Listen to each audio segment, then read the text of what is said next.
guys. So for social studies this week, we're going to look a little bit more about our state fruit, which is the Golden Delicious apple. Okay, and to start that off, we're going to read a book called Golden Delicious, a Cinderella Apple Story. And this story was written by a West Virginia author. Her name is Anna Egan Smucker, and it was illustrated by Catherine Kemley. It was apple season in the fall of 1905, and the Stark Brothers nursery in Louisiana, Missouri was flooded with apples. They were sent by farmers who hoped they had grown the world's best new apple. One of the Stark brothers would want to sell it to all of their customers. I feel like the prince who tried to get a glass slipper on one smelly foot after another to find Cinderella, Paul Stark said to his brother Lloyd. Paul had just tasted another disappointing apple that sure had looked like royalty. But all those disappointments didn't stop the Stark brothers from dreaming about finding the perfect apple, one that could be crowned queen of the apple world and bring them fame and fortune. Meanwhile, miles and miles away in the hills of West Virginia, Anderson Mullins was inspecting his new farm. It had been a hot summer and everything was dry as dust. He hadn't reckoned on coming face to face with a miracle. "Holy cow," he exclaimed.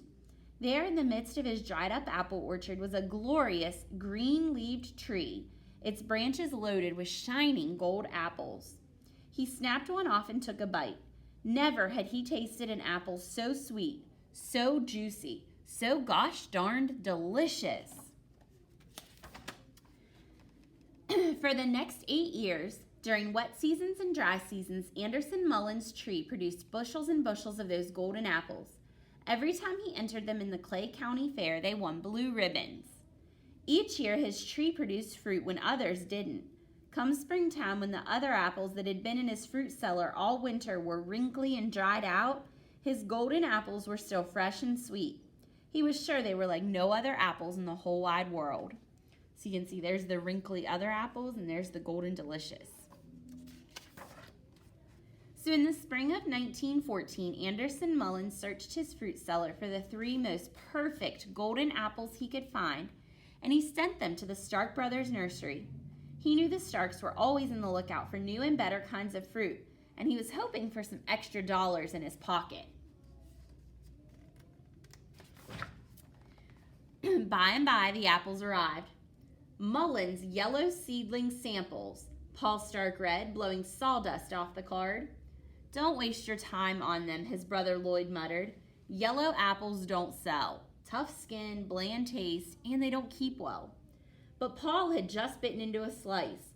"Lloyd! Lloyd!" he yelled, and then he shoved a piece in his brother's mouth. Taste this." Juicy," said Lloyd. "Crisp and spicy," said Paul, "even though it's at least 6 months old." "This can't be a yellow apple," Lloyd exclaimed. "It's not," said Paul, his smile bigger than a giant slice of watermelon. "It's not a yellow apple. It's a golden apple." "This just might be our Cinderella," shouted Lloyd. Paul Stark found it hard to wait until the next apple harvest season. When fall finally came, he traveled hundreds of miles to see that golden apple tree.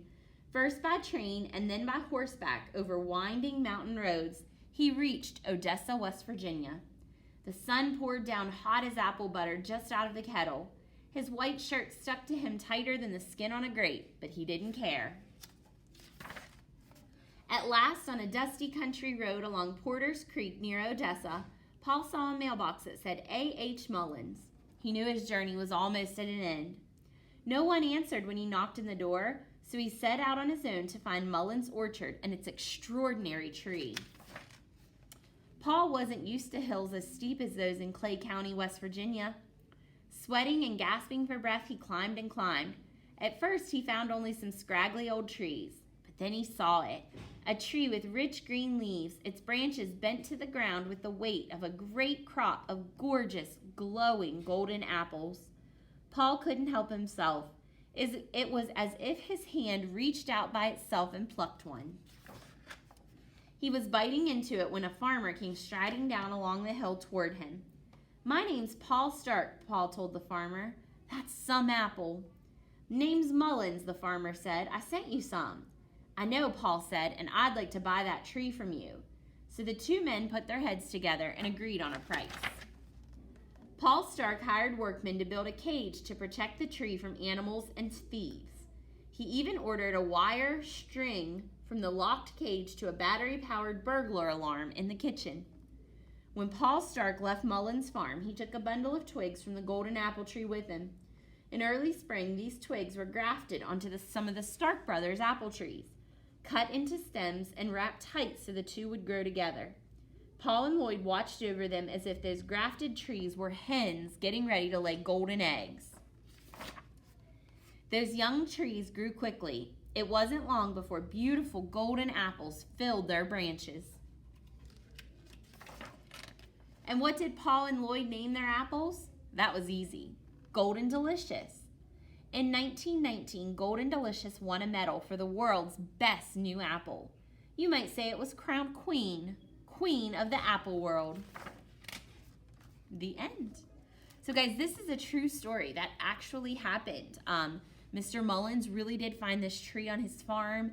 He sent it to these brothers and they kind of started growing it and distributing it all around the world. And still today, this is our West Virginia state fruit, the Golden Delicious apple.